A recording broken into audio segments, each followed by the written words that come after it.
잘 지냈어요? 먹고 싶어? 행복해서 만나서 반갑습니다. Ako po si Christopher Patal. Ngayon po no, ilang days na po tayo hindi nakakapag-vlog no dahil araw-araw po umuulan. Tulad ngayon no, tingnan nyo. Yan no, araw-araw umuulan. Ilang days po tayo na hindi nakakapag-update sa mga project no dahil alis po tayo bandang hapon at bigla naman umuulan tulad ngayon no. Yan no, kikita nyo umuulan pa ngayon.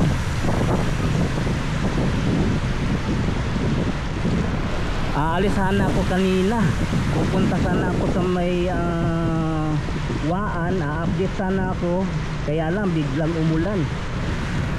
Yan no,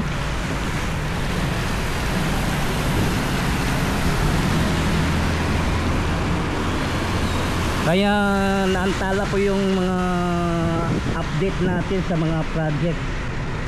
Kaya sa susunod na lang puntahan natin yung mga area katulad ng Waan, ay update natin pag hindi na umuulan.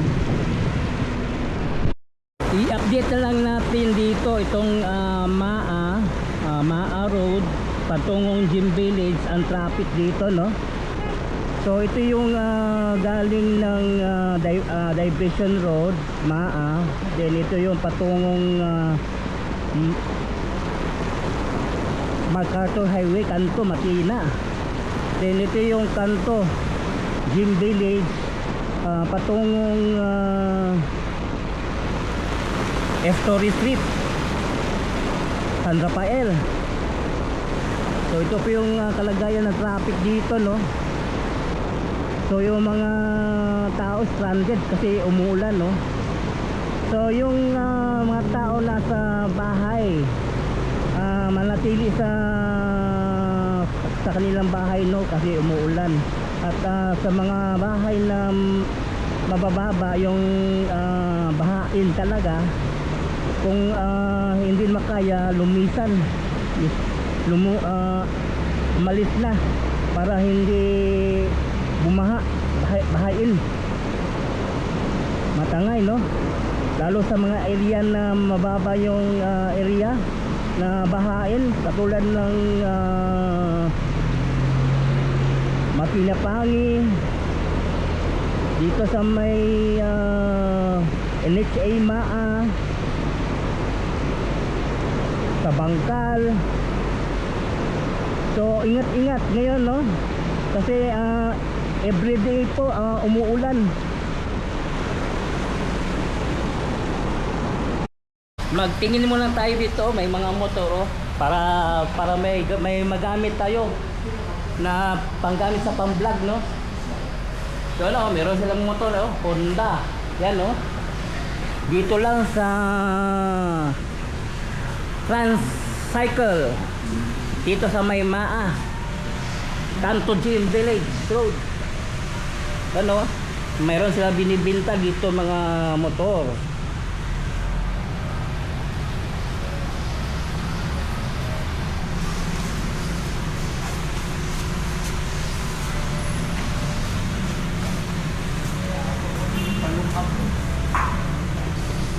Iba't ibang klase mga motor lang ang binibinta dito.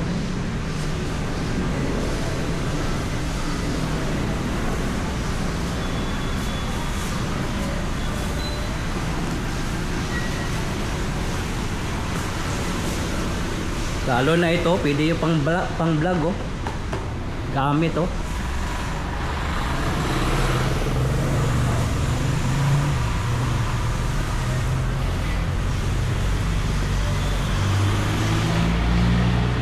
mga sikanan.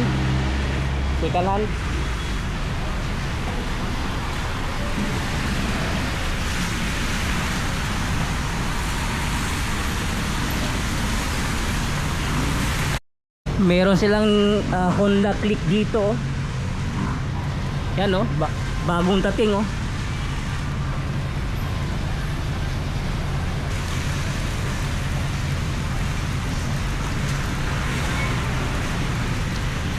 balang araw makakuha rin tayo ng motor para panggamit natin sa pag-vlog, no, para mapuntahan natin yung mga malalayong area. Ang kulang ko na lang lisensya, kasi pag walang lisensya mahuhuli tayo ng traffic enforcer, hindi tayo makalabas ng Davao area.